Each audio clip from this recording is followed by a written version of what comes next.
今日咧筍盤上身啊，客觀啲去分析呢個優缺點啦，唔隱瞞唔吹水嘅。OK，Hello，大家好，歡迎收睇今期灣區探訪啊！我係主持人阿租。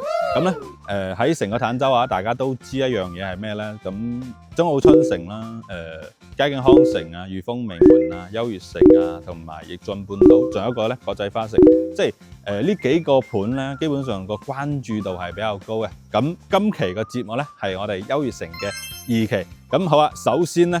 優越城2期咧，佢喺2016年咧係交收入住咗嘅。咁一啲綠化方面咧，大家可以通過鏡頭啦咁樣大致上去感受下嘅。咁小區裏邊咧泳池啦，同埋細路哥玩嘅地方啦，同埋咧平時有啲人中意做尖跑下步咁樣咧，小區裏邊亦都有一啲環園嘅跑道咧。好啊，咁地段方面啦，嗱，首先配套咧，我哋落樓就係成個坦洲最大嘅一個優越城啦。咁裏邊咧有翻一啲港人嘅一啲餐飲啦，同埋戲院啦，同埋永旺呢啲超市嘅啊。咁交通方面咧，991同埋994咧2條珠海贛北嘅專線。OK， 咁落樓有得坐啦。換翻句嚟講，我哋喺翻珠海坐啲巴士翻嚟咧，亦都係直達翻我哋小區樓下嘅。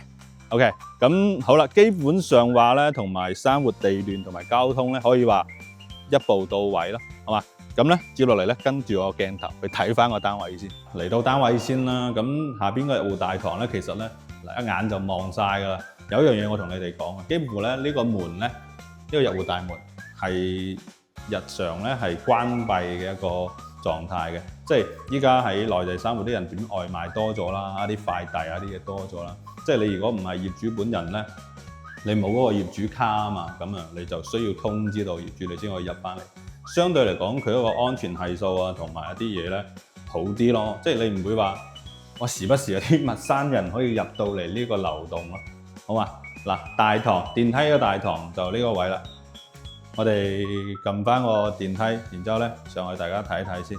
入嚟個電梯先啦，因為咧呢個咧係貨 lift 嚟嘅，佢嘅一個長形方面我哋搬嘢。嗱，總層高32樓，我哋單位咧19樓。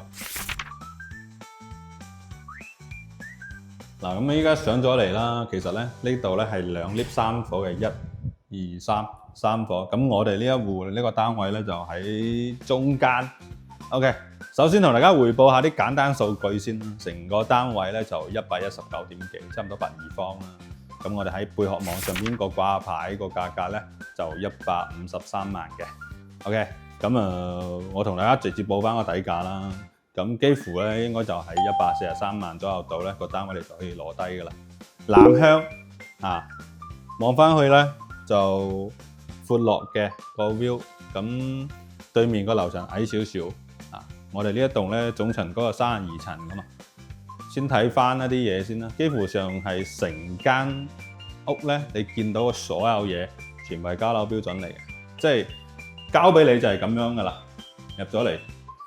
呢個本身露台啦，呢度有窗，同埋個雙開門嘅雪櫃啊，都係有嘅，即係帶埋一齊嘅嚇啊。咁呢套樓嘅優勢咧，就幾乎你見到啦，台啊同埋啲入門呢啲櫃啦，其實就慳咗我哋買一套樓咧，再去整一個2次裝修呢樣嘢嘅，包括呢間房全部係有窗嘅。但係房間就冇冷氣啦，佢個廳咧就有冷氣啦，好嘛？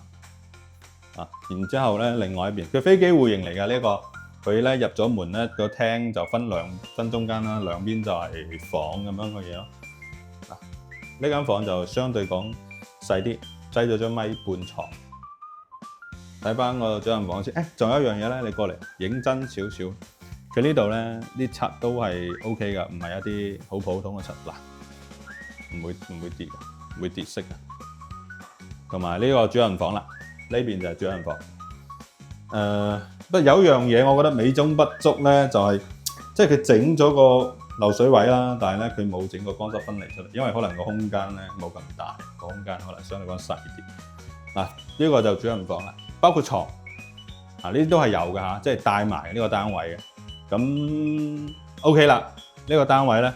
就睇完咁，同埋咧，優勢嘅嘢咧，亦都大家同佢講完㗎啦。咁啊，接落嚟咧，我哋同大家講翻一啲大家認為係缺點啦，同埋一啲劣勢嘅嘢，好嘛？嚟，我哋坐低傾。嗱，講完優勢啦，咁我哋都老實啲，好嘛？去同大家去盤一盤咧呢個單位嘅一啲缺點啦。咁咧，我就自己咧總結咗5點嘅。OK， 咁咧第5點咧好緊要，大家要留心啲。咁第一個咧，佢嗰個總價咧去到143萬啦，但係咧你係3房嘅單位啫嘛。咁相對嚟講，143萬可能喺汕頭呢個市場上邊咧，我哋個選擇咧係多咗嘅。OK， 咁第二咧，就係我哋呢個二期咧，因為佢屬於係2016年交收入住嘅，咁造成一個問題就係佢嗰個樓嘅外立面咧，相對嚟講可能會舊翻啲啦。咁同埋咧，佢二期嗰個綠化個密度會高啲啊，即係白話嚟講下，佢嗰個綠化可能會埋樓啲啦。咁同埋咧，佢嗰個大堂入戶大堂，啱先大家你見到啦，我哋入翻戶個大堂咧，要行翻條走廊先去翻到個 lift 位嘅，即係入戶大堂咧，佢會細啲，同埋個 lift 位啊、走廊啊會窄一啲咯，好嘛？咁第3個咧，因為嗱，成個優越城咧係分5期開發嘅，咁佢造成咗個體量夠大啦，個住戶咧亦都比較多嘅。咁晚上啊、晚高峰嗰陣時咧，車庫停車咧個車位可能會緊張啲。即係如果臨時停車啊，我哋要自己去揾翻一啲位咯。咁第4點咧，其實呢個咧屬於二手樓，咁二手交易咧同新樓嘅交易咧又大唔同嘅。咁有啲人未知，或者大家有興趣咧，喺下邊留言，喺我哋個條片度留言翻咧，我到時將一啲流程 send 翻俾你哋啦。咁同埋亦都會一對一同你哋講翻一啲二手上邊同新房上邊一啲差異嘅。咁好啦，第5點亦都係比較重要嘅一點係咩咧？因為咧香港係有樓書嘅，但係大陸係冇呢樣嘢，咁啊好多嘢全部靠我哋 agent 去 check 嘅啫。咁樓書咧呢樣嘢佢會記住咗呢層樓從起樓到今時今日啊所發生嘅所有嘢啦。咁喺大陸咧，我哋貝殼平台咧一啲二手嘅買賣合同咧，雖然講有一啲條款去保障翻我哋買賣雙方嘅一啲利益啦，但係咧未有經歷過二手交易嘅街坊咧，其實亦都會相對嚟講會比較擔心嘅。整體嚟講咧，呢個單位咧其實就啱嗰啲成熟嘅配套啦，同埋生活方便啦，唔想去嘥咁多時間去裝修啊，同埋精力去睇呢啲裝飾呢樣嘢啦，一啲自住嘅家庭咯。嗱，咁同埋咧，佢個缺點咧，亦都好明顯嘅，就係好簡單，因為你呢個銀碼咧去到143萬啦，咁可能喺成個坦洲嚟講，你個選擇咧就多咗嘅。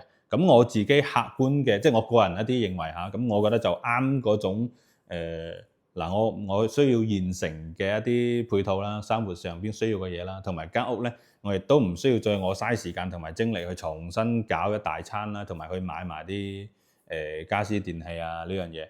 咁啊，或者我又更加想係方便啲，可以拎包入住嘅呢啲咁嘅自住家庭咯，好嘛？即係我個人嘅觀點。同埋咧，如果我喺上邊成條片漏咗邊方面未講，或者大家在意想聽到嘅嘢，阿周未講嘅咧，可以喺條片下邊留言翻俾阿周，我後期咧會 update 翻嘅。